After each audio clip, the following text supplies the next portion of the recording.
Jerry, what's going on? Why are you laughing, Jerry? Because it's not the first week of the month? I heard that you had some kilo bars. Is that true? We do. You said we Yes. have them, and so we bought them. And So did you save at least one for me? we call them Rudy bars, Oh, is that what they are? like a candy bar. Because I've got like 150 of them already. What's up, Dick? Hey, Rudy. How's it going? Good. Jerry, I read an article this morning, actually for both of you gentlemen. I read an article this morning of a billionaire hedge fund manager urging people to buy gold because the dollar is trash. What do you think about that? You know, it wasn't too many years ago when the investment gurus you'd hear on the radio and everywhere always panned metals, you know, gold, silver, and all that. They said, look at the track record. They don't really make you much money. Your investments in the stock market or bonds or whatever can do better.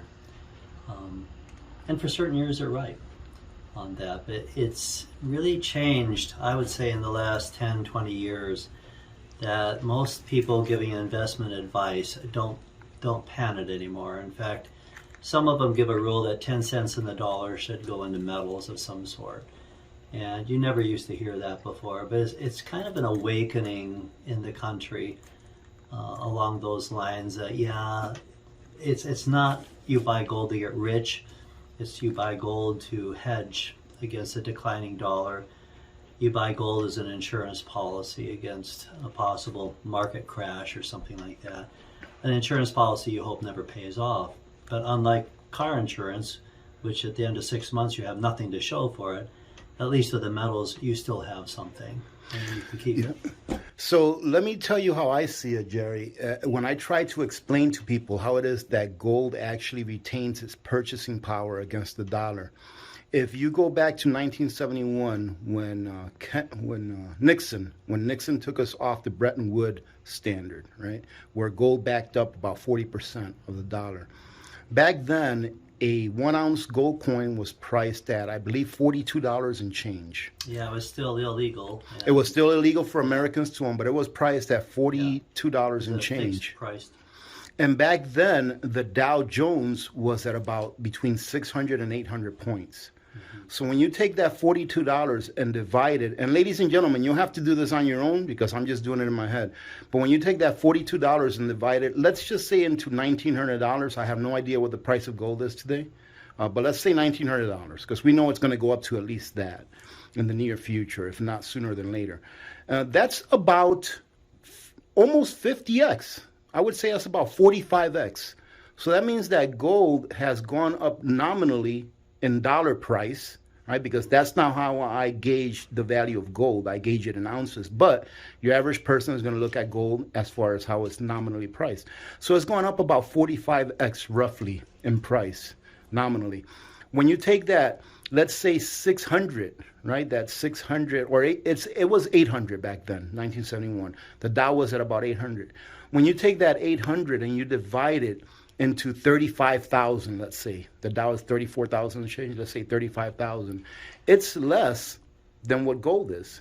That means that the Dow has multiplied in nominal value less than gold has in the last 50 plus years. So that's how I try to explain it to them, that gold actually retains its value. It's not really a vehicle to make you rich, but a vehicle to keep governments from taking what you earned at that time. It allows you to keep that energy that you expended in that ounce of gold at that time true to the day. Do you agree with that? Yeah, I do. It's a hedge against a declining dollar. We know the dollar is not going to get stronger unless miraculously they decide to balance a budget in Washington, but you're not going to see that. Like the 1990s was the last time America balanced the budget. You're not going to see that again because if either party, a D or an R, says, well, we're going to demand a balanced budget, then it puts a monkey wrench into the works of all the bills that they would like to pass. It's hard for a politician to come home and say, I didn't bring back any bacon because we're trying to be responsible now and balance the budget. Politics doesn't really work that way, and it's too bad. What they really need is like a constitutional amendment and defining what a balanced budget is. And so you have a guy sitting in the Office of Management and Budget, OMB, there in Washington saying, well, I'm sorry, Congress, it's June and you've already spent more than you can, so we're not allowing any more for the rest of the year. And that would give them something to hide behind. But until that mechanism ever takes place in this utopian view I have of the United States, I don't see that happening. So, ladies and gentlemen, if you live in Fairbanks and are the first one who goes to Alaska Rare Coins and purchases anything, it can be as small as a silver dime, you will win this beautiful silver coin.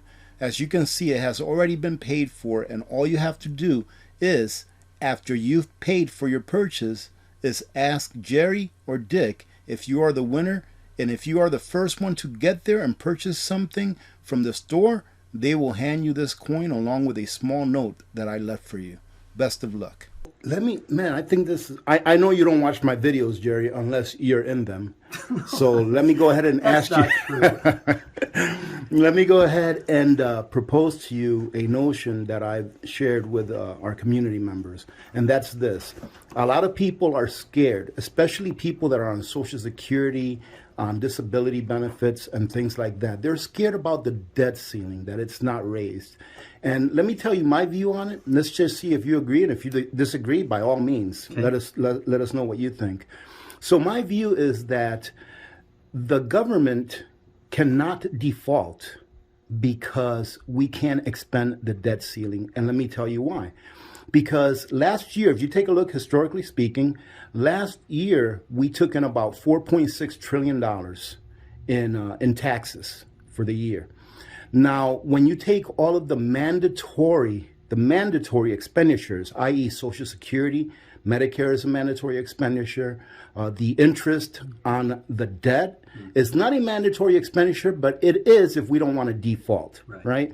And then even if you take defense, which is not a mandatory expenditure, and you bring all of our boys and girls home, put them on the border instead of funding all of these bases across 750 sites around the world in 80 countries, but I digress.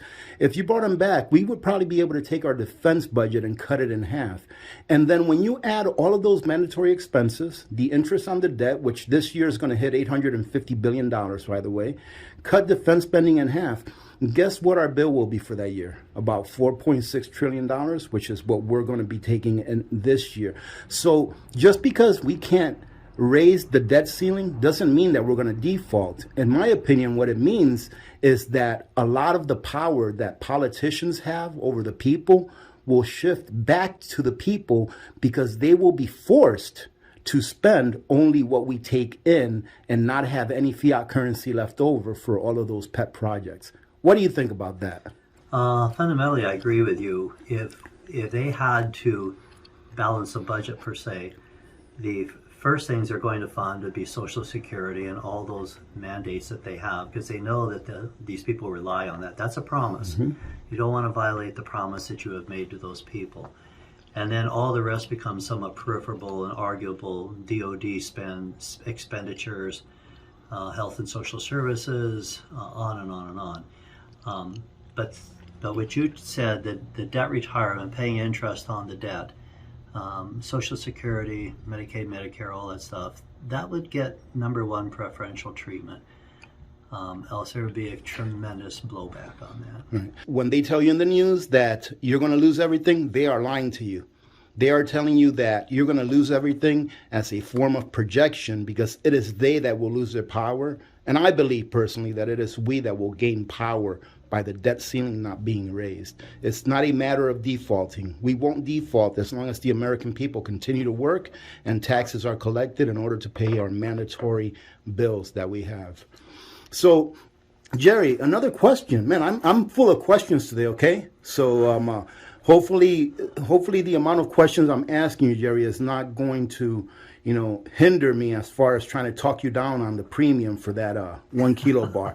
But we'll talk about that here in a minute. What do you think will happen, in your opinion, because this is pure opinion, to shops, to coin shops, to the purchasing of gold, if we do end up having a digital currency, backed by the Federal Reserve and no cash? Yeah. It'll be an interesting scenario. One, I don't really expect to see that happening, but let's say the worst case scenario it does, because I don't think Congress, the feedback they would get on that, especially from the poor in America that have no banking relationships, the demand that they start having a banking relationship, go to digitize money and all that, it'd be a monstrous undertaking. But putting all that aside, I don't think it would deter purchases. However, I think a lot of transactions that are going on there would become so-called black market. You already see that. I see it all the time. And I think most people that are listening to this have seen it, where people do transactions in just trading, bartering, the old-fashioned system. I see a lot of real estate transactions that are done in gold or silver instead of a greenback. Why? They just prefer it. You will essentially create a black market with the digitized money because you've lost all your privacy, all your security.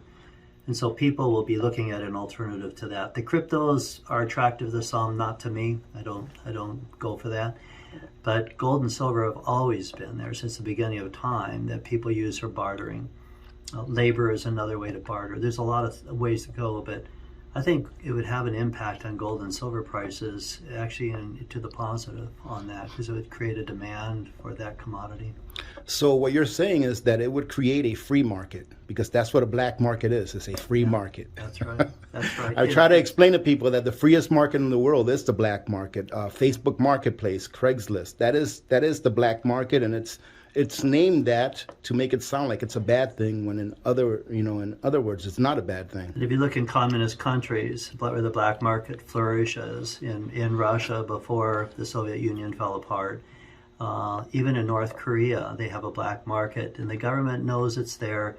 And to get ahead, they've turned a bit of a blind eye to it, which is amazing for the North Koreans. But if it gets too much out of hand, then they clamp it down. But they know that it has to be there for people to survive.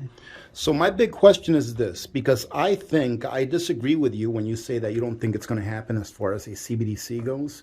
I think that there is going to be some kind of black swan, a major crisis that occurs. I'm not sure if you know this, but about 74% of Americans that work live paycheck to paycheck.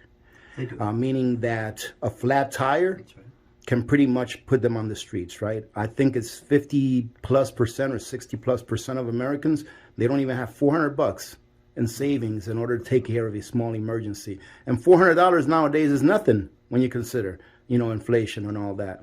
So I think that once we have a major crisis come about, and you know that the government thrives on crises, never let a good crisis go to waste, right? You hear that all the time. So governments love crises because it puts out the notion to people out there, to its citizens, that they need government, when in fact, government, in my opinion, and those of you ladies and gentlemen that have been watching me for a while already know what I'm going to say. Government is what causes problems. Government is what causes sorrow. So I think that when we have a major crisis where people are going to be in real despair, meaning that they're going to be out on the streets, they don't know how to feed their children, they don't know where they're going to get food, the food banks are going to be out of food, that they're going to go ahead and put democracy to work. Unfortunately, we are not a democracy. We are a constitutional republic, but that's only on paper. That went away a long time ago. And now even our politicians call us a democracy. Well, they're going to put democracy to work, and they're going to say to the people, hey, do you want to have this little thing right here, this thing called the CBDC? Because it'll stop all the pain. And unfortunately, with as many people in the United States now that are in despair, that are living paycheck to paycheck, if it gets worse than that, I think they'll vote it in. I think they'll vote it in with no problem, especially knowing from the government's point of view that it'll give them even more power.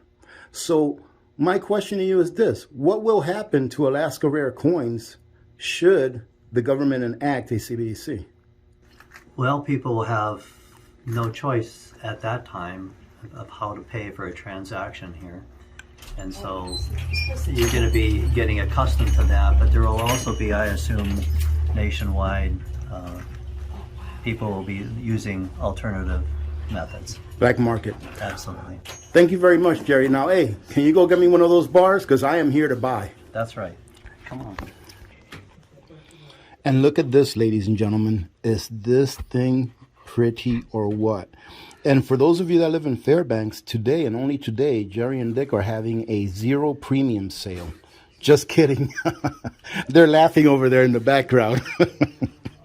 No, ladies and gentlemen, but tell you the truth, if you live in Fairbanks, come on over because the premiums have gone down. Less than $3 right now. I think 272, about 272 over spot, Dick? For yeah. 250. 250 over spot. You cannot beat that. And look at how pretty this thing is. So, and they actually have more kilo bars, but this is the only one I'm going to get, ladies and gentlemen. There's a little bit above and beyond for me. So, having said that, let me go ahead and let you go for today. Have a great day. I hope you got something out of this, and thank you very much, Jerry. Thank you very much for all of the education. And Dick, thank you for taking my money. I'll take your money any day.